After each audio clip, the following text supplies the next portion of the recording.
നമസ്കാരം. ലോകത്തെ ആദ്യത്തെ അതിദാരിദ്ര്യമുക്ത ദേശം എന്ന അവാർഡൊക്കെ കക്ഷത്തിൽ വെച്ചുകൊണ്ടാണ് പിണറായി വിജയൻ 10 വർഷത്തെ ഭരണം കഴിഞ്ഞ് ഇറങ്ങിപ്പോയത്.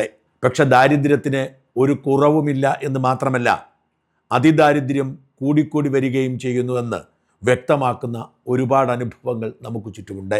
കയറിക്കിടക്കാൻ ഒരു കിടപ്പാടമില്ലാത്തതുകൊണ്ട്, കഴിക്കാൻ ഭക്ഷണമില്ലാത്തതുകൊണ്ട്, പ്രത്യേകിച്ച് ഒരു ജോലിയും ചെയ്യാൻ അറിയാത്തതുകൊണ്ട് നിസ്സഹായരായി തെരുവിലിറങ്ങിയ ഒരു കുടുംബം, ഭാര്യയും ഭർത്താവും 2 പിഞ്ചു കുഞ്ഞുങ്ങളും ഒരുമിച്ച് പുഴയിൽ ചാടി ജീവനൊടുക്കാൻ എടുത്ത തീരുമാനം അത് വ്യക്തമാക്കുന്നത് ഈ നാടിൻ്റെ പട്ടിണിയുടെ ആഴം എത്ര ശക്തമാണെന്നാണ്. വീടില്ലാത്ത മനുഷ്യർ ഇന്നും അനേകമുണ്ട്. സർക്കാർ ലൈഫ് മിഷൻ പദ്ധതിയിലൂടെയും മറ്റ് വീട് നിർമ്മാണ പദ്ധതികളിലൂടെയും സന്നദ്ധ സംഘടനകൾ അല്ലാതെയുമൊക്കെ ശ്രമിച്ചിട്ടും വീട് ദൗർലഭ്യം പരിഹരിക്കാൻ കഴിയുന്നില്ല. വീടോ കഴിക്കാൻ ഭക്ഷണമോ ഇല്ലാത്ത മനുഷ്യർ നമുക്ക് ചുറ്റുമുണ്ട് എന്നതിൻ്റെ തെളിവാണ് നാരായണനും വിജിമോളും 2 പിഞ്ചു കുഞ്ഞുങ്ങളും. പാലക്കാട് നിന്ന് പട്ടിണി സഹിക്കാനാവാതാണ് അവർ കോതമംഗലത്തിന് സമീപമുള്ള കോളനിയിലേക്ക് എത്തുന്നത്. അവിടെ നിന്നും അവർ പുറത്താക്കപ്പെടുന്നു. പോലീസുകാർ അവർക്ക് സഹായമരുളുന്നു. പക്ഷെ ആ സഹായത്തിൽ അവർക്ക് മുമ്പോട്ട് പോകാൻ കഴിയാതെ വന്നപ്പോൾ അവർ പല ദൈവങ്ങളെയും തേടി നടന്നു. ആ ദൈവങ്ങളൊന്നും കണ്ണു തുറക്കാതെ വന്നപ്പോൾ അവരുടെ മുമ്പിൽ മറ്റൊരു വഴിയുമില്ലാത്തതുകൊണ്ട് അവർ സ്നിഗ്ധമായി ഒഴുകുന്ന ഒരു പുഴയിലൂടെ അവരുടെ ജീവൻ ഒഴുക്കിക്കളഞ്ഞു. നമ്മളിവിടെ സമ്പന്നരായ സിനിമാ നടന്മാരും നടിമാരും തമ്മിലുള്ള വാക്പോരെ. ആരോ ഒരു നടി പറഞ്ഞ വാക്ക് മറ്റൊരു നടിക്ക് ഇഷ്ടപ്പെടാത്തത് കൊണ്ട് നമ്മുടെ പോലീസിന് വിലപ്പെട്ട സമയം നഷ്ടപ്പെടുത്തുന്ന വൃത്തികേടുകളെക്കുറിച്ച് സംസാരിച്ചു കൊണ്ടിരിക്കുന്നു. ഏതോ ഒരു ബിഗ് ബോസ് താരം വായിൽ തോന്നുന്നതൊക്കെ വിളിച്ചു പറഞ്ഞതിനെക്കുറിച്ച് മറ്റുള്ളവർ പറയുന്നത് ചർച്ച ചെയ്തുകൊണ്ടിരിക്കുന്നു. ഇവിടെ കേന്ദ്ര സർക്കാരിൻ്റെ ഒരു പദ്ധതിയുടെ ലോഗോ വയ്ക്കേണ്ടതുകൊണ്ട് വീട് വയ്ക്കാനുള്ള കേന്ദ്ര സർക്കാരിൻ്റെ പദ്ധതി വേണ്ട എന്ന് പറഞ്ഞ് ചിലർ ബഹളം വയ്ക്കുന്നു. അവിടെയാണ് കയറിക്കിടക്കാൻ ഇടമില്ലാത്തതുകൊണ്ട്, കഴിക്കാൻ ഭക്ഷണമില്ലാത്തതുകൊണ്ട് ഒരു കുടുംബം ജീവിതമേ വേണ്ടത് വെച്ചത്. ഈ യാത്രയിൽ ഏറ്റവും അധികം വേദനിച്ചത് പട്ടിണി കിടന്ന് വേദനിച്ചപ്പോൾ കിട്ടിയ ഭക്ഷണം കഴിച്ച് മരണത്തിലേക്കുള്ള യാത്രയാണെന്നറിയാതെ ആ പിഞ്ചു കുഞ്ഞ് ആഹ്ലാദിക്കുന്നിടത്താണ്. അതേക്കുറിച്ച് ഹബീബ് കേസി എഴുതിയത് ഇങ്ങനെയാണ്: അവസാനമായി അവർ ഒരുമിച്ച് കഴിച്ച ഭക്ഷണം അത് അവരുടെ അവസാന അത്താഴമാകുമെന്ന് ആരറിഞ്ഞു. ഒരു കുടുംബത്തിന്റെ അവസാന യാത്രയ്ക്ക് സാക്ഷിയായി CCTV ദൃശ്യങ്ങൾ ഇന്ന് കേരളത്തിന്റെ കണ്ണുകളെ നനയ്ക്കുകയാണ്. ഇളയ കുഞ്ഞിനെ നെഞ്ചോട് ചേർത്ത് നാരായണൻ നടക്കുന്നു. കാഴ്ച പരിമിതിയുള്ള ഭാര്യ വിജി മൂത്ത മകന്റെ തോളിൽ കൈവച്ച് പതിയെ മുന്നോട്ട് നീങ്ങുന്നു. ആ കുഞ്ഞുങ്ങളുടെ മുഖത്ത് നാളെയെക്കുറിച്ചുള്ള ഭയവുമില്ല. കാരണം അവർക്കറിയില്ലായിരുന്നു അത് ജീവിതത്തിലെ അവസാന നിമിഷങ്ങളാണെന്ന്. പിറവം പോസ്റ്റ് ഓഫീസ് ജംഗ്ഷനിലെ ഒരു ചെറിയ ഹോട്ടലിൽ അവർ ഒരുമിച്ചിരുന്ന് ഭക്ഷണം കഴിച്ചു. ആ മേശയിൽ അവർ പങ്കിട്ടത് വെറും ഭക്ഷണമല്ലായിരുന്നു, ഒരുമിച്ച് ചെലവഴിച്ച ജീവിതത്തിലെ അവസാന നിമിഷങ്ങളായിരുന്നു. ആരും ശ്രദ്ധിക്കാത്ത അവരുടെ കണ്ണുകളിലെ നിശബ്ദത, ആരും കേൾക്കാത്ത അവരുടെ ഉള്ളിലെ നിലവിളി ഒടുവിൽ ആ കുടുംബത്തെ മുഴുവൻ മരണത്തിലേക്ക് നയിച്ചു. ദാരിദ്ര്യം, നിസ്സഹായത, ജീവിതത്തോട് തോറ്റുപോയ മനസ്സ്, ഇതൊക്കെ ആയിരിക്കാം അവരുടെ തീരുമാനത്തിന് പിന്നിൽ. പക്ഷെ 2 കുഞ്ഞുങ്ങൾക്ക് ഈ ലോകം കാണാൻ പോലും സമയം ലഭിച്ചില്ല എന്നതാണ് ഏറ്റവും വലിയ വേദന. ഒരച്ഛൻ തൻ്റെ മക്കളെ ജീവനേക്കാൾ സ്നേഹിച്ചിരിക്കും. ഒരമ്മ തൻ്റെ കുഞ്ഞുങ്ങളെ നെഞ്ചോട് ചേർത്ത് ഉറക്കിയിരിക്കും. അങ്ങനെയുള്ള മാതാപിതാക്കൾ പോലും ജീവിതത്തെക്കാൾ മരണം നല്ലതാണെന്ന് കരുതുന്നെങ്കിൽ അവർ അനുഭവിച്ച വേദന എത്രത്തോളമായിരുന്നിരിക്കണം. ആ CCTV ദൃശ്യങ്ങൾ കാണുമ്പോൾ കണ്ണ് നിറയാതിരിക്കാൻ കഴിഞ്ഞില്ല. ഓരോ ഫ്രെയിമിലും ഓരോ ചോദ്യമാണ് ചോദിക്കുന്നത്. ഈ കുടുംബത്തെ രക്ഷിക്കാൻ ആരുമുണ്ടായിരുന്നില്ലേ? കണ്ണീരോടെ ആദരാഞ്ജലികൾ. നാരായണനും വിജിയും അവരുടെ 2 പൊന്നുമക്കളും നിങ്ങളുടെ ആത്മാക്കൾക്ക് നിത്യശാന്തി നേരുന്നു. ഇനിയൊരിക്കലും ഒരു കുടുംബവും ഇത്തരമൊരു ദുരന്തത്തിലേക്ക് തള്ളപ്പെടാതിരിക്കട്ടെ.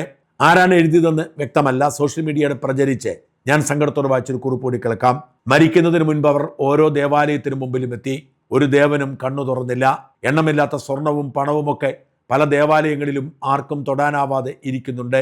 നിറഞ്ഞ കാണിക്കവഞ്ചുകളും കൊടിമരവും ചവിട്ടുപടികളും സ്വർണം കൊണ്ട് പൊതിഞ്ഞ കുറെ കള്ളന്മാരെ സൃഷ്ടിക്കും എന്നതിലുപരി അതുകൊണ്ട് ഏതെങ്കിലും ദേവന് പ്രയോജനമുണ്ടോ? ദൈവത്തിന് എന്തിനാ സ്വർണവും പണവുമൊക്കെ? ഇതൊക്കെ ദുരിതമനുഭവിക്കുന്ന പാവപ്പെട്ടവർക്കായി വീതിച്ചു നൽകിയെങ്കിൽ ഇതുപോലെയുള്ള പട്ടിണി മരണങ്ങളും ദുരന്തങ്ങളും ഒഴിവാക്കാമായിരുന്നു. ഓരോ ശിശുരോധനത്തിലും കേൾപ്പൂ ഞാൻ 1 കോടി ഈശ്വരവിലാസം. കണ്ണീരോടെ മാത്രമേ അവരുടെ അവസാന നിമിഷങ്ങളുടെ CCTV ദൃശ്യങ്ങൾ കാണാൻ കഴിയൂ. സന്തോഷത്തോടെയാണ് കുട്ടികൾ ഓടി നടക്കുന്നത്. എന്തൊക്കെ സ്വപ്നങ്ങൾ പേറി ഉയരേണ്ട ജീവിതങ്ങളാണ് ആ ജലാശയത്തിൽ പിടഞ്ഞമർന്നത്. കേരളത്തിൻ്റെ മനസ്സാക്ഷി ഒന്നാകെ നൊമ്പരപ്പെടുത്തുകയാണ്. പാലക്കാട് സ്വദേശി നാരായണൻ, പായിപ്ര സ്വദേശി കാഴ്ച പരിമിതിയുള്ള ഭാര്യ വിജി, ഇവരുടെ 2 വയസ്സുള്ള ആൺകുഞ്ഞ്, 2ാം ക്ലാസ്സിലോ 3ാം ക്ലാസ്സിലോ പഠിക്കുന്ന മൂത്ത മകൾ എന്നിവരുടെ കുടുംബമാണ് കടുത്ത ദാരിദ്ര്യത്തെ തുടർന്ന് ജീവിതം അവസാനിപ്പിച്ചത്. ഇന്നലെ വൈകുന്നേരത്തോടെയായിരുന്നു മൂവാറ്റുപുഴയാറിൻ്റെ തീരത്തെ വെള്ളൂർ പിറവം പോലീസ് സ്റ്റേഷൻ അതിർത്തികളിൽ വിജയുടെയും ഇളയകുഞ്ഞിന്റെയും മൃതദേഹങ്ങൾ ആദ്യം കണ്ടെത്തിയത്.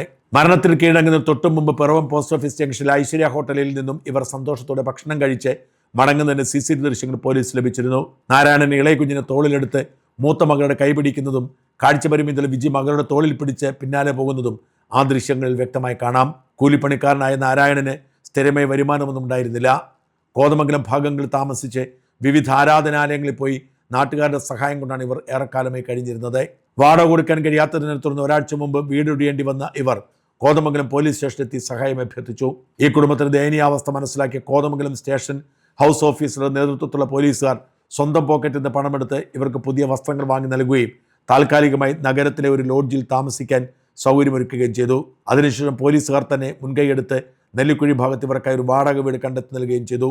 പോലീസുകാർ കണ്ടെത്തി നൽകിയ ആ പുതിയ വാടക വീട്ടിലേക്ക് മാറാനിരുന്ന ദിവസമാണ് എല്ലാ പ്രതീക്ഷകളും അവസാനിപ്പിച്ച് ഈ കുടുംബം ഒരുമിച്ച് പുഴയിൽ അഭയം പ്രാപിച്ചത് എന്ന വസ്തുത ഈ ദുരന്തത്തിന് വേദന വർദ്ധിപ്പിക്കുന്നു.